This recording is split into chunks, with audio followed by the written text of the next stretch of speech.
तो फ्रेंड, आज की वीडियो सीरीज के अंदर जो टॉपिक हम देखने वाले हैं बेसिक इलेक्ट्रिकल इंजीनियरिंग के अंदर, वो काफी इंपॉर्टेंट टॉपिक है। डायरेक्टली एग्जामिनेशन में पूछा जाता है। लॉसेस और इफिशिएंसी काफी इंपॉर्टेंट टॉपिक है और इसका वेटेज भी बहुत ज्यादा है। तो सारी चीजों को मैंने by the help of figure के अटैचमेंट के द्वारा बताया है, क्योंकि वक्त की कमी है, सब्जेक्ट ज्यादा है, सारे सब्जेक्ट को अकेले ही हैंडल करना है, तो सारी चीजों का प्रेजेंटेशन बना पाना थोड़ा सा मुश्किल हो रहा था। तो मैंने सोचा कि थोड़ा सा वक्त को बचाया जाए और चीजों को इम्प्लीमेंट किया जाए, क्योंकि ऑल दो चीजें आपको समझानी है और नोट्स आपको प्रोवाइड करना है, जो कि आप इस इंटरफेस को देख सकते हैं। सारी चीजों को आप लिखते चलिएगा ताकि आपका नोट्स प्रिपेयर होता रहेगा, कोई दिक्कत परेशानी वाली बात नहीं होगी आपके साथ। ओके, तो स्टार्ट करते हैं इसको। सबसे पहला पॉइंट इसके अंदर कह रहा है कि there are mainly two type of losses occurs under the loaded conditions in a transformer viz. यानी मेनली दो प्रकार के क्या होते हैं, लॉसेस अकर्स होते हैं, जिसमें क्या होता है, सबसे पहला आपका होता है कोर लॉसेस, दूसरा होता है आपका कॉपर लॉसेस। तो कोर लॉसेस क्या होता है? कोर लॉसेस को हम लोग आयरन लॉस भी कहते हैं। तो ये क्या होता है? तो इसमें कह रहा है कि core losses occurs in the magnetic core of the transformer. यानी जो कोर लॉसेस होता है वो कब अकर होता है? जब मैग्नेटिक कोर होता है किसी भी ट्रांसफार्मर का, वो अगर होता है तो उस कंडीशन में ये क्या होता है? अकर्स होता है। एंड अगला पॉइंट कह रहा है it includes high stresses and eddy current losses. यानी ये इंक्लूड करता है हाई स्ट्रेसेस को और एडी करंट जो लॉस होता है उसको। और साथ ही साथ अगला पॉइंट इसके अंदर कह रहा है कि core loss is found from the open circuit test. यानी जो ओपन सर्किट टेस्ट है उसके मदद से जो आपका कोर लॉस है वो फाउंड किया जाता है, यानी वो निकल के आता है। एंड इसी के अंदर अगला पॉइंट फ्रेंड कह रहा है core losses are constant for a particular transformer because core flux is practically independent of load. यानी जो कोर लॉसेस होता है वो कांस्टेंट होता है किसी एक पर्टिकुलर ट्रांसफार्मर के लिए, क्योंकि जो कोर फ्लक्स होता है वो क्या होता है? प्रैक्टिकली इंडिपेंडेंट होता है लोड के।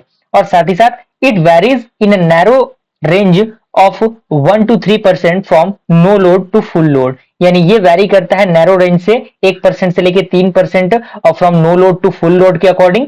और साथ ही साथ अगला पॉइंट इसके अंदर कह रहा है कि when a ferromagnetic material is subjected to cyclic changes of magnetization, then during one complete cycle the domains change the direction of their orientation as the applied magnetism force H and changes in its direction।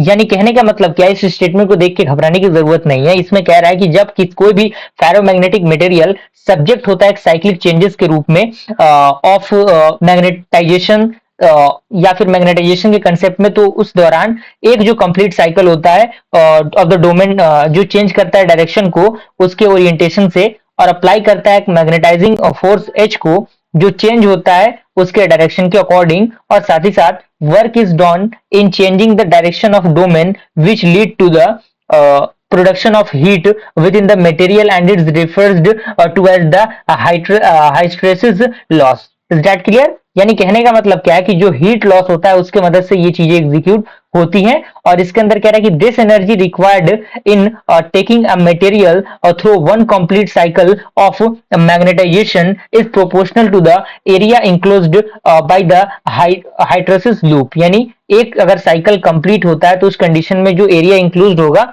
वो क्या आएगा? इस hypothesis loop के अंदर होगा। और साथ ही साथ इसके अंदर पॉइंट कह रहा है कि if h is brought back to zero and the cycle repeated at less than saturation, a similar hysteresis loop of the smaller area is obtained। जैसे अगर मैथमेटिकल हम इक्वेशन की बात करें तो मैथमेटिकल इक्वेशन में आपको चीजें समझ में आ जाएंगी। इसमें कह रहा है for calculating the hysteresis loss and empirical formula is used which is also known as Strand-Mid's law, जिसका एक्सप्रेशन क्या है? W H is equal to mu of B to the power N और बेस में आपका max F into V watts. Okay, और इसको अगर हम थोड़ा सा सिंप्लीफाई करके लिखें तो हम W H upon V is equal to mu of B का power N max F watts पर मीटर क्यूब लिख सकते हैं, जहां पे ये क्या है? ये आपका कांस्टेंट है and it's value depend upon the nature of the magnetic material. यानी जो भी मैग्नेटिक मटेरियल हम यूज करेंगे उस पे इसका जो वैल्यू होगा वो डिपेंड करेगा। बी मैक्स क्या है? Maximum value of the flux density, और इसका यूनिट क्या होगा? वेबर पर मीटर स्क्वायर होगा, या फिर इसे हम टेस्ला भी कह सकते हैं। एन क्या है? Power whose value depend upon the range of flux density employed, यानी ये क्या है, पावर है जिसका जो वैल्यू है वो डिपेंड करेगा उसके फ्लक्स की डेंसिटी पे। एफ क्या है, एफ आपका फ्रीक्वेंसी है जिसका यूनिट क्या होगा, हर्ट्ज होगा। और वी क्या है, वी आपका वॉल्यूम है जिसका यूनिट किसके रूप में होगा, मीटर पर क्यूब के रूप में होगा। अब यहाँ पे कुछ और भी कंडीशंस दिए गए हैं, उस कंडीशंस के अकॉर्डिंग ये जो इक्वेशन होगा ये थोड़ा सा चेंज होगा, जिसमें आप देख सकते हैं इस प्रकार से ये इक्वेशन वी और डब्ल्यू के रूप में आएगा और ये सारी चीजें इसके अंदर दी गई हैं। और ये जो लास्ट जो कोर लॉसेस बचेगा आपका डब्ल्यू ऑफ सी, ये क्या होगा, डब्ल्यू ऑफ आई के इक्वल होगा और इसका जो वैल्यू होगा वो डब्ल्यू एच प्लस डब्ल्यू जो आपका सी है उसके इक्वल ये होगा। तो यहां से आप देख सकते हैं ये इस प्रकार का इक्वेशन बनेगा। अब बारी आता है आपका कॉपर लॉसेस, जिसे हम लोग आई स्क्वायर आर लॉसेस भी कहते हैं। तो this losses is occurs due to the ohm's resistance of transformer winding, यानी ये जो ओम्स लॉ होता है उस वाइंडिंग के अकॉर्डिंग ये चीजें क्या होती हैं, वर्क करती हैं। और इसका जो फॉर्मूला ये जो इक्वल होगा किसके, I square P R P plus I square S R S के इक्वल होगा। और इसके अकॉर्डिंग आप देख सकते हैं और भी पॉइंट्स हैं जिसमें कह रहा है कि copper losses are variable losses and depend upon the load on transformer. As the load increase, current in primary and secondary windings also increase and hence copper losses increase in transformer। यानी जो copper loss होता है उसमें जो variable होंगे वो loss होंगे और ये डिपेंड करेगा किस पे, लोड ऑफ ट्रांसफार्मर पे। एज द लोड इंक्रीज, यानी जब लोड इंक्रीज होगा तो जो करंट होगा प्राइमरी और सेकेंडरी वाइंडिंग में वो क्या होगा, वो ऑल्सो इंक्रीज होगा। और इसी कारण जो कॉपर है वो इंक्रीज करता है लॉसेस को जो ट्रांसफार्मर के होते हैं उनको। अगला पॉइंट कह रहा है कि copper losses are found from the short circuit test on the transformer, यानी जो कॉपर जो लॉस होता है वो शॉर्ट सर्किट पे आधारित होता है और जो आपका पहला था वो किस पे था, ओपन सर्किट पे आधारित था। और इसमें अगला पॉइंट और भी कह रहा है कि copper losses decrease when voltage is increase. Copper loss कब डिक्रीज होगा, जब आपका वोल्टेज इंक्रीज होगा, उस कंडीशन में ये डिक्रीज होगा। But these losses are independent of frequency, लेकिन ये जो आपका लॉस होगा वो फ्रीक्वेंसी से इंडिपेंडेंट होगा, फ्रीक्वेंसी पे डिपेंड नहीं करेगा।